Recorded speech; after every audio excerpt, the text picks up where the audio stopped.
Itu suara.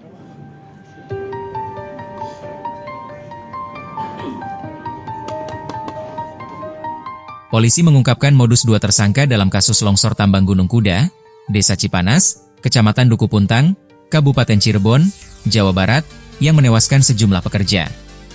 Dikutip dari tribunnews.com, peristiwa longsor di lokasi tambang Gunung Kuda terjadi pada Jumat, 30 Mei 2025, sekitar pukul 10 waktu Indonesia Barat. Kedua tersangka itu adalah AK, 59 tahun, pengelola, pemilik, tambang yang merupakan warga Desa Bobos, dan AR, 35 tahun, pengawas tambang asal Desa Girinata, Kecamatan Duku Puntang, Kabupaten Cirebon. Kapolresta Cirebon Kombes Sumarni mengungkapkan keduanya tetap melakukan aktivitas tambang meski telah 2 kali mendapat surat larangan resmi dari kantor cabang Dinas ESDM Wilayah 7 Cirebon. Modusnya, tersangka AK dan AR tetap menjalankan kegiatan pertambangan meski sudah ada 2 surat larangan resmi dari kantor cabang Dinas ESDM Wilayah 7 Cirebon. Katanya di Mapolresta Cirebon, Minggu, 1 Juni 2025, dikutip dari tribunjabar.id. Adapun surat larangan pertama dikeluarkan pada 6 Januari 2025 dan surat kedua pada 19 Maret 2025. Keduanya ditujukan kepada pemegang izin usaha pertambangan, IUP, yakni Koperasi Pondok Pesantren Al-Azhariyah. Ya, baik, Namun, siang, kata Sumarni, larangan tersebut tidak diindahkan. AK justru memerintahkan AR untuk terus menjalankan operasional tambang tanpa memperhatikan aspek keselamatan dan kesehatan kerja, K3. Terhadap saksi-saksi yang kita lakukan pemeriksaan, sementara ini yang kita mintai pertanggungjawaban 2 orang, AK dan AR, karena yang tadi saya sampaikan perbuatan melawan hukumnya, tegas Sumarni. AK dan AR telah resmi ditahan dan terancam hukuman maksimal 15 tahun penjara. Selain itu, kedua tersangka bisa didenda hingga 15 miliar rupiah. Ada 2 orang tersangka yang kami tetapkan, yaitu pemilik tambang dan kepala teknik tambang.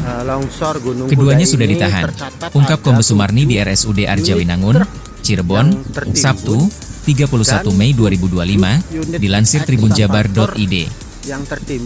Dalam penanganan kasus ini, polisi menerapkan pasal berlapis, termasuk Undang-Undang Nomor 32 Tahun 2009 tentang Perlindungan dan Pengelolaan Lingkungan Hidup. Jika terbukti bersalah, keduanya dapat dijerat pasal 98 ayat 3 yang mengatur pidana bagi pelaku perusakan lingkungan yang mengakibatkan kematian orang lain.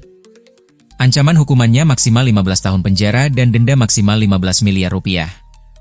Selain UU PPLH, polisi juga menambahkan jeratan dari UU Keselamatan Kerja, UU Perlindungan Kerja, UU Minerba, dan pasal 359 KUHP tentang kelalaian yang menyebabkan orang lain meninggal dunia.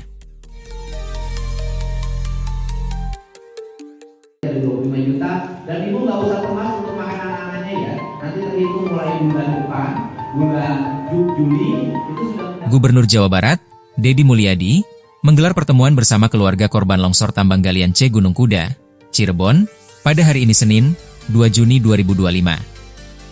Dikutip dari tribunnews.com, sembari menahan tangis, Deddy Mulyadi mengaku longsor di tambang Gunung Kuda terjadi karena kelalaian pemerintah.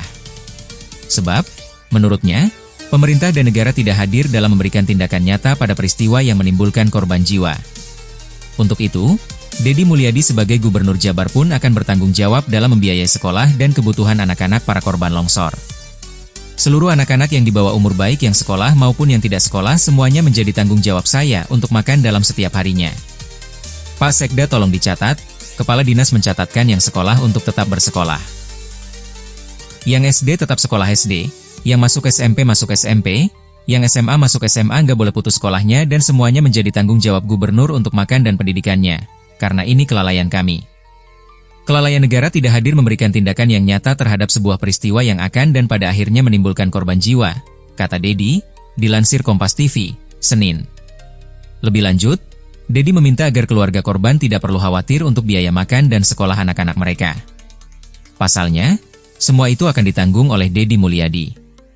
Jadi ibu nggak usah khawatir terhadap makan dan susu anak-anaknya, saya menanggung seluruh biaya hidup anak-anaknya dan saya menanggung biaya pendidikannya, jelas Deddy. Setelah terjadi longsor, izin tambang Gunung Kuda langsung dicabut oleh Gubernur Jabar Deddy Mulyadi.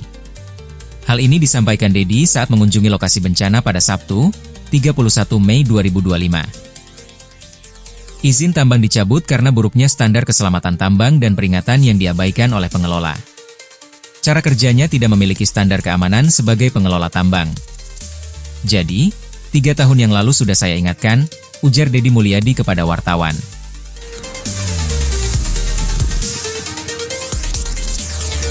Termasuk ini juga beberapa lainnya yang sempat tertimbun dan sudah berhasil dievakuasi. Ini terlihat roda depannya lepas, dan di truk yang ini juga kondisinya rodanya sudah lepas semua, dan itu rodanya ada di sebelah sana. Dan ini warga ternyata truk yang ini yang mungkin masih melihat truk-truk yang miliknya atau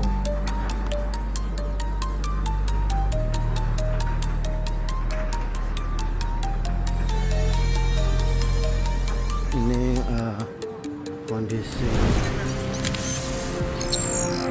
Tribun X menghadirkan lokal menjadi Indonesia.